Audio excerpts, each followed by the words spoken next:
Oke, selamat malam semuanya. Beri tepuk tangan yang meriah. Oke, di sini kita sudah kedatangan dua narasumber yang kompeten di ular. Khususnya ini di depan kita sudah kita lihat ada ular king cobra. Nah, ini ular king cobra ini bisa dijelaskan sedikit, Sobat, dari jenisnya, persebarannya, dari sama jenis bisanya ya Mas ya. Oke, silakan. Assalamualaikum warahmatullahi wabarakatuh. Salam. Oke, jumpa lagi dengan saya Faruk Lintang Golek Polo. Akan kenal di bawah. Oke, di sini sebelum saya mau perkenalkan ular-ular ini, mohon izin saya mengenalkan diri dan juga memperkenalkan nama saya.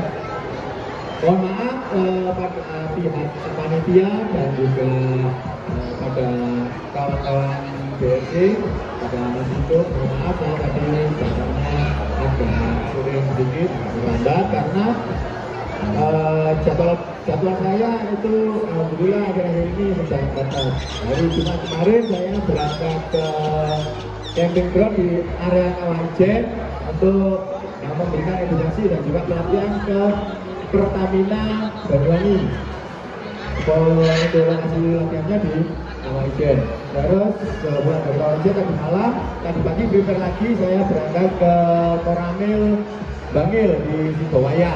Itu juga sama memberikan edukasi tentang ular pada Pramuka Saka Wina Kartika. Setelah dari Bangil tadi terus langsung nggak ganti baju, nggak opo langsung ke sini. Jadi untuk teman-teman mohon maaf banget, kesehatannya juga mohon maaf banget pada panitia dan juga kawan-kawan semuanya. Saya nggak bisa memenuhi request untuk atraksi tersebut. Saya tadi nggak sempat di baju juga nggak sempat ganti kostum juga. Juga katanya perform atraksi nggak mobil ini kan ya susah. Oke, jadi nanti akan ada sedikit edukasi saja ya, Mas ya, tentang ular kobra ya. Sebelum kita masuk sesi bertanya yang lebih dalam, saya mau tanya kepada Mas Umar, untuk backgroundnya di ular kobra ini seperti apa sih Mas? Dari kapan sih berani memegang ular kobra yang bisa dikatakan dengan kategori berbisa tinggi? Sejak kapan Mas? Tahun 2015, sejak umur 20 tahun ya. Ketertarikan sama ular kobra ini mulainya dari mana Mas? Kalau ular kobra ini kan mungkin kalau orang awam biasanya kan berbahaya. Dan ketertarikannya kenapa nih Mas? Tertarik sama ular kobra, nggak sama ular-ular piton ya gitu? Eksotik. Oke. Oke. Jadi nggak semua orang memelihara ini ya Mas ya. Oke. Uniknya dari ular kobra ini eksotik. Nggak semua orang pelihara, atau memang nggak semua orang berani pelihara juga ya? Oke, sangat besar juga resikonya. Kalau di sini kira-kira ukuran segini ini sudah berapa lama Mas pelihara? Saya ini pelihara mulai 1 tahun. 1 tahun. Tapi umurnya 2 tahun setengah. Jadi jenis ular kobra ini umurnya sampai berapa sih Mas? Maksimal sampai berapa tahun sih umurnya? Sampai berapa tahun umurnya? Kalau untuk ular jangan ditanya umur ya, artinya tapi untuk reptil lain mungkin bisa. Jadi ini tambahan nanti saja. Untuk ular itu nggak bisa ditebak umurnya. Ular diameternya seberapa, panjang seberapa, ini umurnya nggak bisa. Dan untuk batas waktunya bisa bertahan hidup sampai berapa lama itu nggak bisa. Kalau kura-kura yang reptil yang umurnya bisa ratusan tahun itu bisa dihitung umurnya dari karapasnya itu tadi ya. Iya, tapi kalau untuk ular tidak. Khusus kategori ular tidak bisa teman-teman. Jadi menyesuaikan cara peliharanya. Betul ya, cara peliharanya nanti tidak tergantung besar ularnya itu berapa tahun gitu nggak Mas ya. Jadi nggak bisa ya, nggak bisa gitu ya. Oke. Setelah itu kita masuk ke sesi untuk orang awam nih Mas. Kalau orang awam menilai ular kobra adalah ular yang sangat berbahaya, ular yang sangat berbisa tinggi, mematikan. Kalau dari dengan jenengan yang ada di sini mengedukasi orang-orang awam yang ada di sini atau para pengunjung Ibu Praja Batu di sini tentang ular kobra itu sendiri bagaimana Mas? Kalau mereka ketemu ular kobra itu harus bagaimana? Oke, silakan Mas. Oke, kalau untuk para pengunjung Lipo Mall Batu ya, Iya. itu semuanya juga teman-teman yang lain, apabila ketemu ular itu jangan langsung dipegang. Tips apabila bertemu ular dan ular itu posisinya sangat dekat dengan kita, tips dari kami adalah stop. Tipsnya adalah stop apabila bertemu dengan ular. Stop itu kepanjangan dari silent, thinking, observe, dan prepare. Silentnya kita tidak bergerak, jangan melakukan pergerakan mendadak atau tiba-tiba agar ular tidak terprovokasi. Oke. Lalu T, thinking, kita berpikir, kita mengidentifikasi itu yang kita ketemui ular apa. Oke. Lalu observasi lingkungan juga, apabila ular itu ada di dalam rumah mau kita tangani, itu kita bisa gunakan alat bantu apa saja yang ada di dalam kita. Lalu prepare, kita persiapan untuk melakukan action kita. Kalau itu ketemunya di alam liar atau di outdoor, kita mau menghindari ke arah mana. Oke, jadi untuk para pengunjung Ibu Praja Batu di sini yang nanti mungkin di rumahnya atau di ladang perkarangannya atau dimanapun bertemu dengan ular, jangan sekali-sekali langsung dipegang Mas ya. Betul ya, betul ya. Betul. Kita harus berpikir dulu ya. Ini kira-kira jenis apa ini kira-kira? Jangan membuat apalagi gerakan mendadak kayak gitu ya. Terus diam dulu ya mungkin ya, diam dulu ya. Jangan melakukan pergerakan. Bahan melakukan pergerakan. Memang kalau takut mundurnya pelan-pelan. Ya, itu Mas ya? Betul. Mundurnya pelan-pelan ya. Jadi di sini kita nggak gegabah ya kalau untuk soal ular. Ya, karena memang mayoritas masyarakat di sini takutnya memang sama ular apapun jenisnya. Karena paradigma yang berkembang itu di masyarakat kita itu paradigmanya negatif. Jadi untuk saya juga menambahkan sedikit Mas ya. Jadi pesan kami untuk apabila masyarakat ada konflik tentang ular atau rumahnya kemasukan ular, itu segera diisolasi dan segera minta bantuan orang-orang yang kompeten. Contohnya teman-teman komunitas, ya. Jadi di save aja nomor-nomor telepon orang-orang di teman-teman komunitas atau telepon ke pemadam kebakaran, ya. Jadi kebetulan alhamdulillah ini tadi ada dua pemadam kebakaran Kota Batu yang hadir saat ini, kepala bidang ya, kepala bidang. Ya, ya dari Damkar Kota Batu dan juga personel Mas Sandi. Iya, Mas Faruk, saya mau tanya, selama menghandle ular-ular ini, Mas Faruk pernah punya panggilan untuk merescue ular ya tentunya? Sering kalau ya. Sering. Terakhir atau bulan-bulan ini atau tahun-tahun ini paling banyak ada berapa kasus Pak? Kalau untuk kasus saya nggak pernah mendata.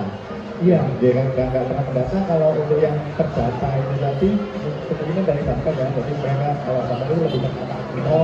Tapi kalau saya sendiri random. Karena saya kegiatan saya juga sering di luar kota juga.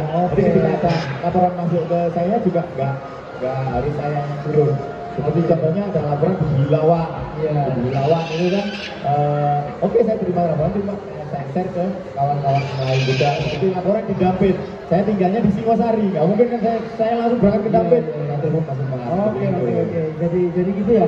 Jadi nanti bagi para pengunjung Ibu Praja Batu di sini boleh nanti minta salah satu nomornya Mas Faruk mungkin boleh, atau minta nomornya rekan-rekan reptil yang ada di sini. Nanti mungkin di dekat rumahnya atau di sekitar rumahnya itu memang banyak ular. Tapi boleh sharing sama beliau-beliau ini ular jenis apa, berbisa atau enggak.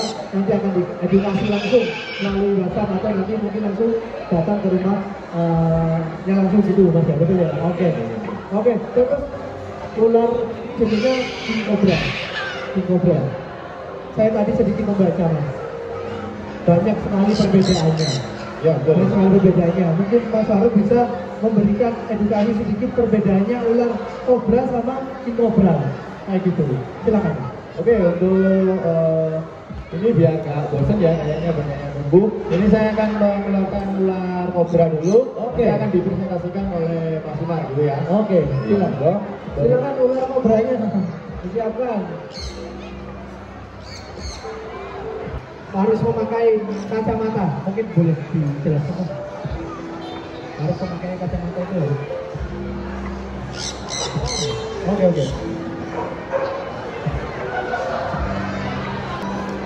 Nah, ini jadi ular sendok Jawa atau kobra Jawa atau Naja subtatrix adalah spesies ular sendok yang endemik di Pulau Jawa dan Nusa Tenggara. Sebutan ular ini dalam bahasa Inggris adalah Javan spitting cobra. Ular ini adalah salah satu jenis kobra yang mampu menyemprotkan racun pisang ke arah pengganggunya. Nah, jadi di sini kita bisa lihat Mas Umar memakai kacamata. Jadi ular ini bisa menyebutkan bisanya seperti itu. Nah, untuk deskripsi fisik, panjang ular tubuh ular sendok Jawa atau kobra Jawa mencapai 1,85 meter. Tetapi panjang rata-rata sering ditemukan hanya sekitar 1,3 meter. Kepalanya berbentuk agak jorok dan sedikit lebih besar dari lehernya, dengan mata berukuran sedang dan kuping bugar. Sisi pada dorsal tubuh atas tersusun sebanyak 25 sampai 19 sampai 15 deret. Nah, itu seperti itu yang dicoba ya. Ini tidak untuk umum ya, jadi yang profesional saja. Nah, ular ini penyebarannya, endemiknya ada di Pulau Jawa, Nusa Tenggara ada Bali, Lombok, Sumbawa, Pulau Komodo, Flores, Lombok, dan Kor, seperti itu.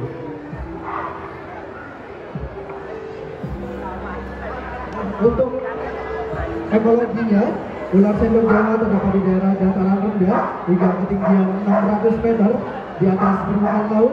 Habitat utamanya adalah hutan-hutan, tetapi juga dapat ditemukan di daerah-daerah kering.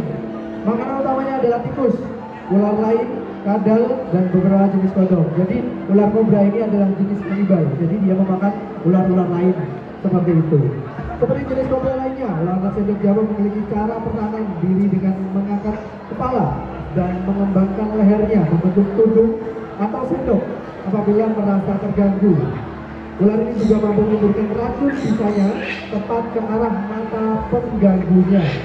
Jika bicara mengenai mata, maka dapat menyebabkan kebutaan. Seperti itu. Ular sendok Jawa berkembang biak dengan bertelur atau ovipar. Nah, jumlah telur yang dihasilkan sebanyak 13 sampai 19 butir ular. Telur tersebut akan menetas setelah diinkubasi. Inkubasinya selama 88 hari baru akan menetas, karena ular yang baru menetas berukuran panjang antara 24 sampai 28 cm.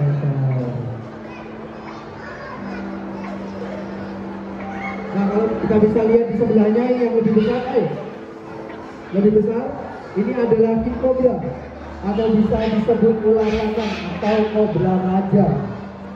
Ophiuchus hana nama latinnya. Spesies ini ular berbisa tertinggi, terpanjang atau terpanjang di dunia. Ular ini endemik di sebagian India hingga Asia Tenggara. Ular ini juga merupakan salah satu reptil nasional dari India.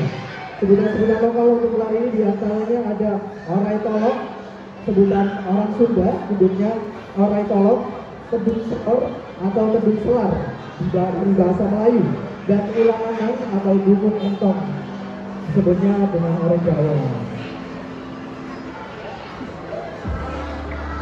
Nah, ular king cobra ini panjang tubuh ular umumnya berkisar antara 3,18 sampai 4 meter. Jadi panjangnya bisa sampai 4 meter. Spesimen terpanjang yang pernah ditemukan panjangnya mencapai 5,85 meter. Ular jantan berukuran lebih besar daripada ular betina.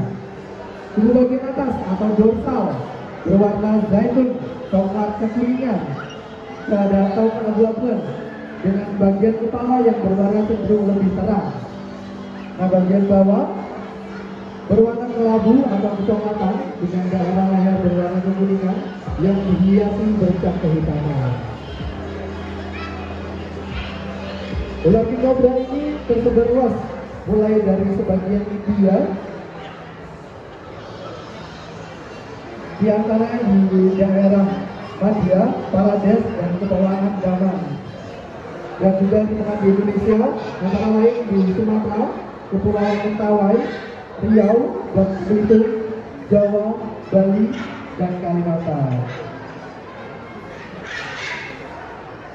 Untuk makanan sendiri, ular king cobra ini adalah ular yang terkenal sebagai pemangsa ular lain, termasuk ular yang juga berbisa. Jadi sama seperti kobra Jawa tadi, king cobra juga termasuk ular yang kanibal atau memakan ular lainnya.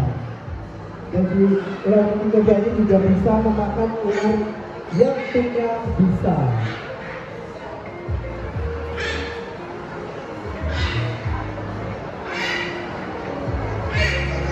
Untuk pertahanan diri, sama seperti ular kobra lainnya, ular king cobra ini dianggap agresif, biasanya akan menghindar jika diganggu, tapi diketahui sangat agresif ketika menjaga sarang atau telur-telurnya. Apabila lehernya membentuk sendok, nah kita sudah lihat ini adalah bentuk defense-nya atau bentuk pertahanan dirinya. Dia akan menunjukkan lehernya sebagai sistem pertahanan ular ini. Untuk reproduksinya atau untuk cara berkembang biakannya, ular lanang adalah salah satunya. Ular yang mampu membuat sarang di mana sarang tersebut dibentuk dari tumpukan dedaunan kering. Biasanya di dalam bumbu kering, biasanya sarang dibuat di dasar pepohonan dengan tinggi sarang mencapai 55 cm dan lebar mencapai 140 cm. Jumlah telur yang mampu dihasilkan berkisar antara 7 sampai 43 butir dengan sampai 38 butir. Bapak mereka setelah diinkubasi selama 66 sampai 105 hari dengan temperatur 37,4 derajat Celcius. Nah, ini kita bisa saksikan betapa garangnya ular kobra. Jadi ini tidak disarankan untuk orang awam atau umum, tidak juga dilakukan di rumah. Kalau bapak ibu ketemu ular di rumah, jangan sekali-kali langsung menangkapnya, tapi identifikasi dulu apa ularnya. Seperti itu.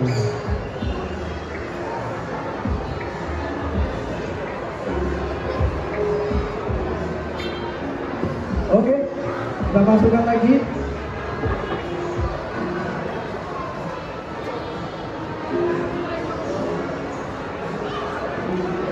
Beri tepuk tangan yang meriah.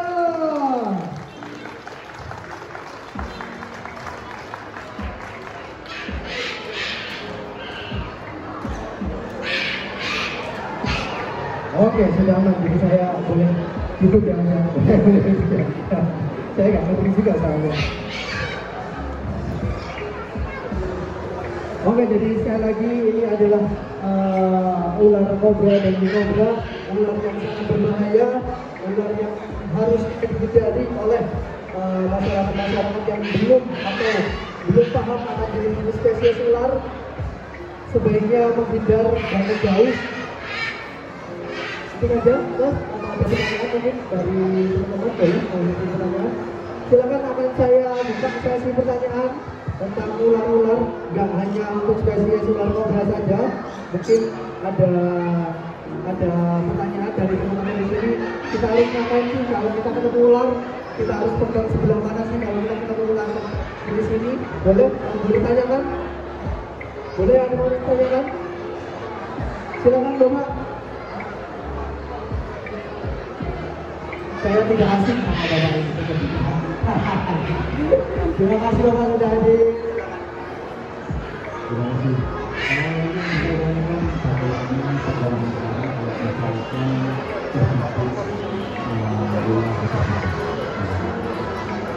Terima kasih.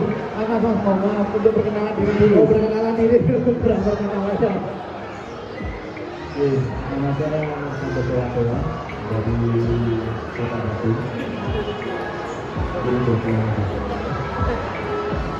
Terima kasih. Jadi sedikit info kemarin Bapak Santoso Atoa ini mengisi materi untuk materi pemadam kebakaran di Indonesia. kasih.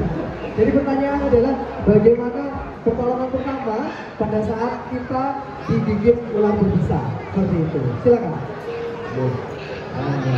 Pertanyaan yang bagus buat kelas yang meriah oleh Pak Santoso. Jadi untuk pertolongan pertama pada gigitan ular atau TTDU di Indonesia ini untuk budaya masyarakatnya itu kan masing-masing ya. Jadi selama saya memberikan pelatihan maupun edukasi itu kami selalu berpatokan pada guideline WHO tahun 2016. Kalau kita berpatokan, kita mengikuti dari Badan Kesehatan Dunia.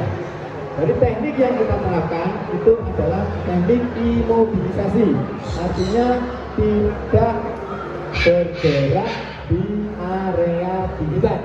Apabila yang tergigit tangan sebelah kanan, seandainya yang tergigit tangan sebelah kanan, maka kita tidak bergerak di tangan kanan ini mulai dari ujung jari sampai ke pangkal lengan dimanapun titik gigitannya. Jadi mulai dari ujung jari sampai ke pangkal lengan. Seandainya tergigit di kaki, itu pun sama. Jadi kita untuk kaki tidak bergerak mulai dari ujung jari kaki sampai ke pangkal tangan. Karena apa? Karena bisa ular pertama kali masuk ke korban gigitan itu letaknya bukan di pembuluh darah. Jadi tidak ada hubungannya dengan jantung. Kalau pembuluh darah atau aliran darah itu peredarannya dipengaruhi oleh pompa jantung. Tapi untuk bisa ular itu pertama kali masuk ke korban gigitan ular letaknya ada di jaringan limfatik atau kelenjar getah bening. Nah, kelenjar getah bening ini pergerakannya atau peredarannya itu dipengaruhi oleh kontraksi otot. Oleh karena itu, apabila kita nggak bergerak, otot tidak berkontraksi, maka diharapkan untuk bisa ular tetap berada pada titik gigitan. Jadi seperti itu untuk pertolongan pertamanya. Untuk selanjutnya segera tidak pertolongan ke fasilitas kesehatan terdekat. Nanti Pak Santoso, mungkin ada yang mau ada yang masih kurang puas? Mau ada tambahan? Bapak Santoso? Terima kasih Bapak Santoso atas pertanyaannya. Mungkin teman-teman ada yang lagi mau bertanya? Ada yang mau bertanya lagi? Ada yang mau bertanya? Tentang penularan? Tentang pertolongan pertama lagi boleh? Ada lagi? Boleh? Mbak, Mas, mau bertanya? Oke, jadi tadi sudah dijelaskan. Gimana? Oh iya, silakan. Silakan Mbak, silakan. Diperkenalkan dulu. Perkenalkan, nama saya Erika dari Batu. Mau tanya, kalau misal kita kan awam, untuk membedakan mana ular yang berbisa dengan ular biasa yang atau tidak berbisa itu bagaimana? Oke, mau dijawab sama siapa nih? Boleh? Mau dijawab sama siapa? Boleh? Silakan. Gantian boleh. Silakan. Apa bedanya? Bagaimana cara kita membedakan ular yang berbisa sama yang tidak berbisa nih bagi orang awam yang menanyakan ya? Oke, silakan boleh. Siapapun yang menjawab boleh.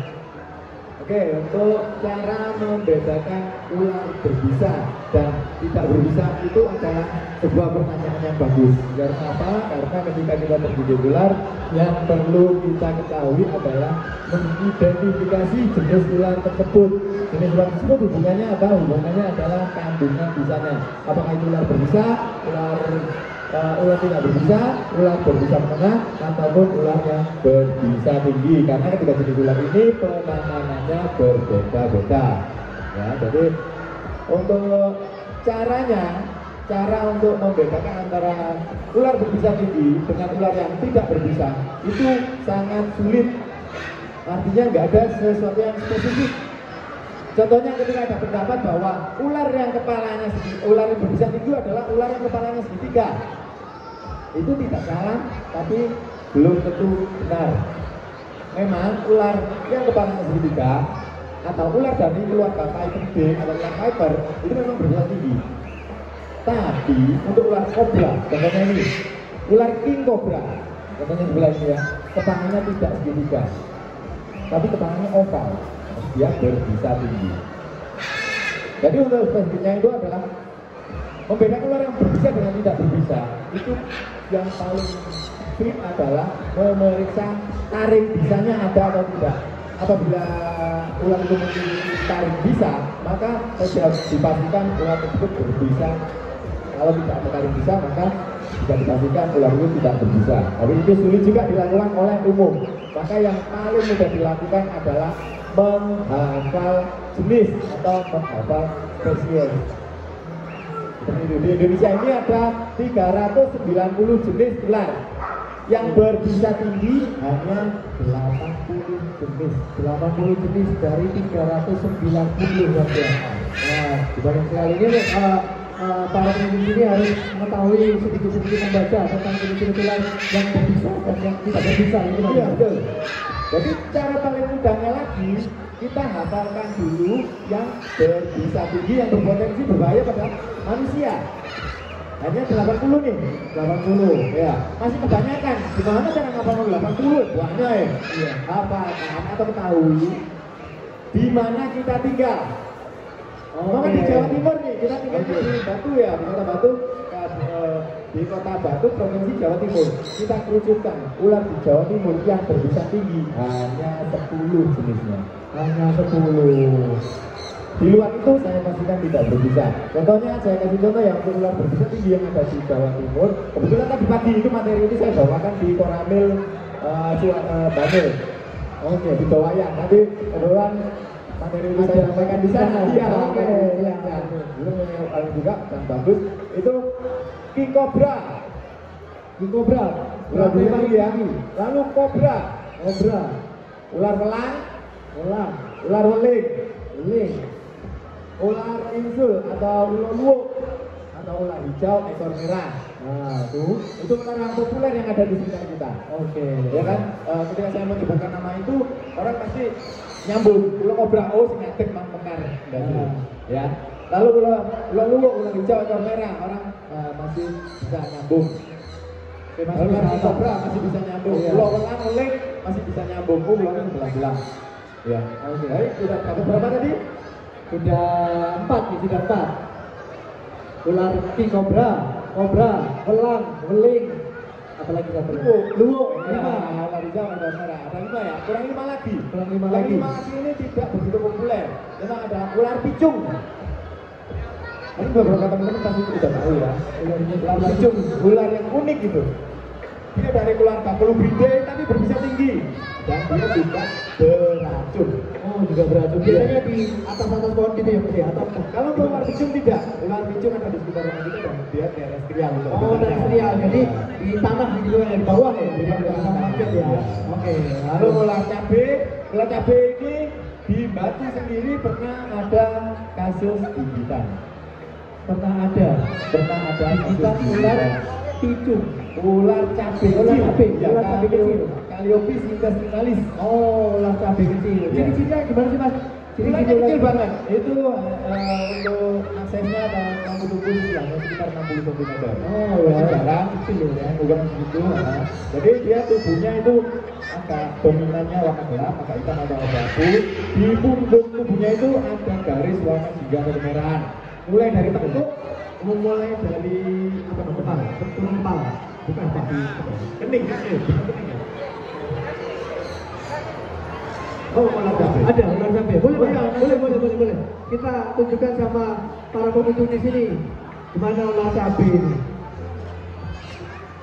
Nah, untuk ular cabe kecil ini dia dikategorikan berusia tinggi, tapi dia ukurannya kecil.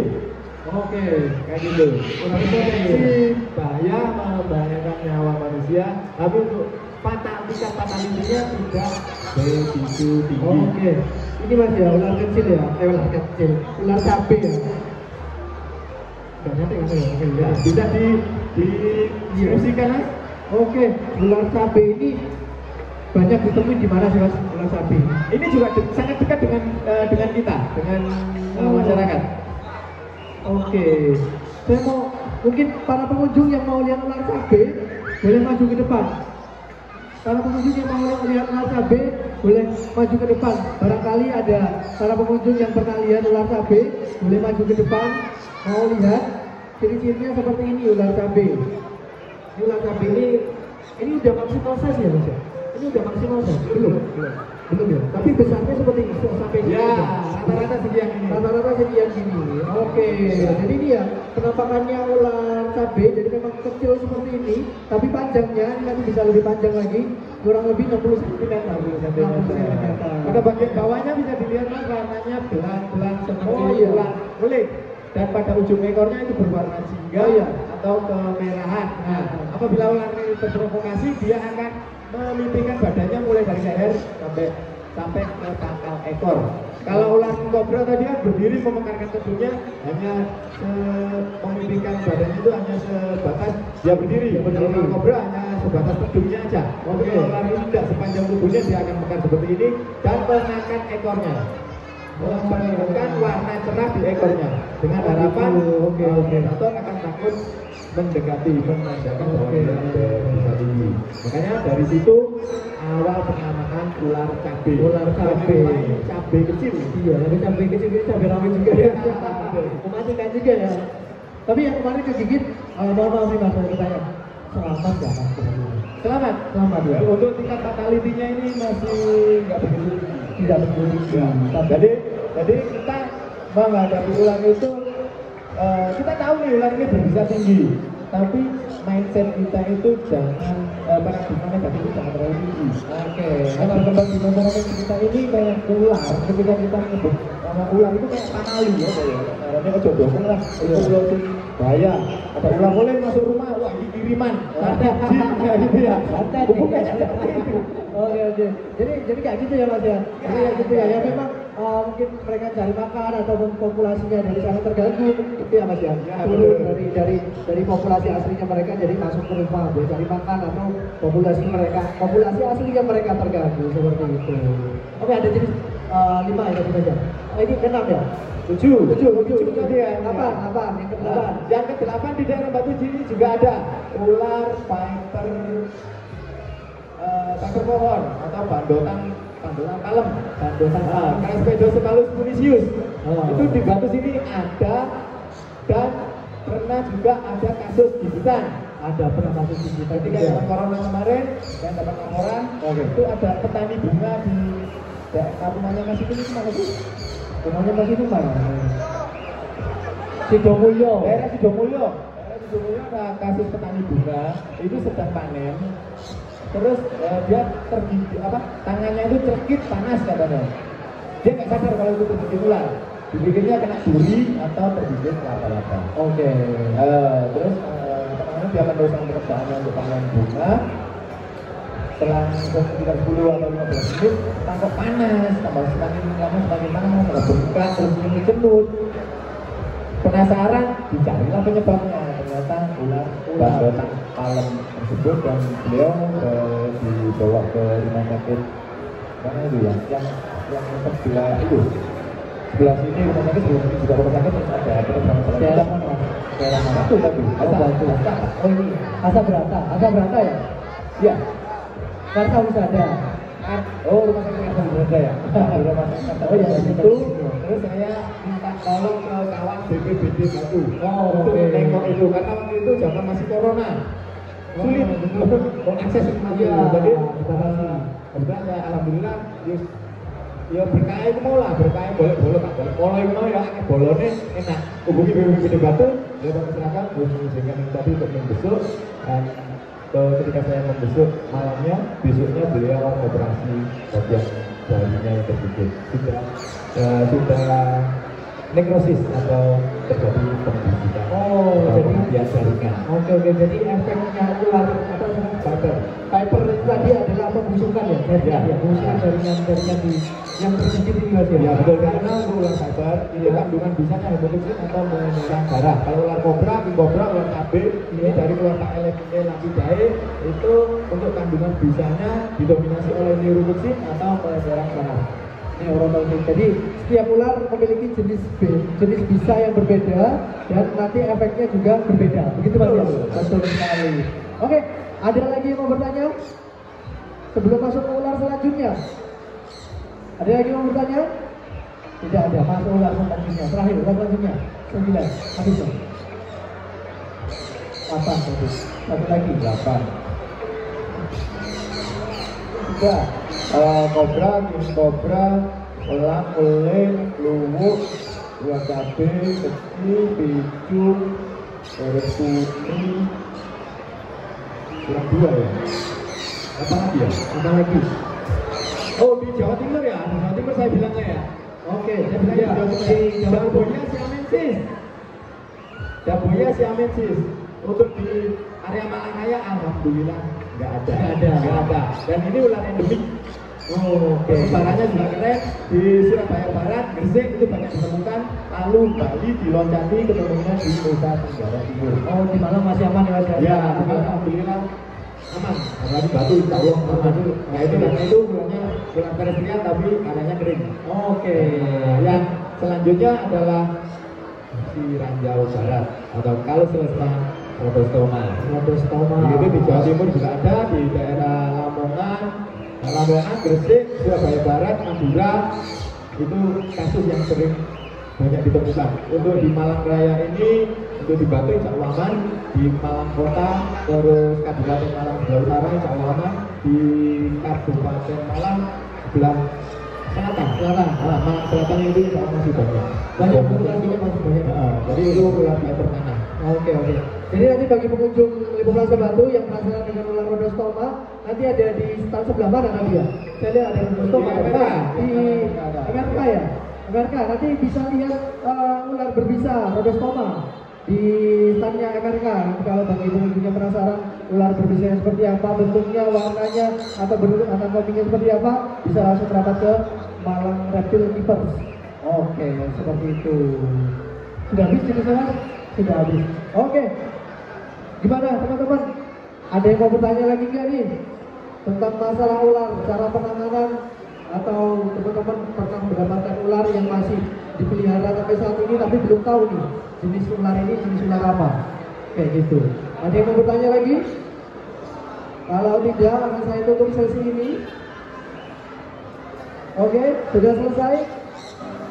Oke, sudah selesai Mas Faruk. Saya ucapkan terima kasih sudah memberikan edukasi tentang ular-ular berbisa, tentang jenis-jenis ular berbisa, tentang cara penanganan, bagaimana kita menangani atau P3K pertolongan pertama pada gigitan ular berbisa seperti itu. Terima kasih Mas Faruk dan Mas Anggo. Terima kasih. Beri tepuk tangan yang meriah.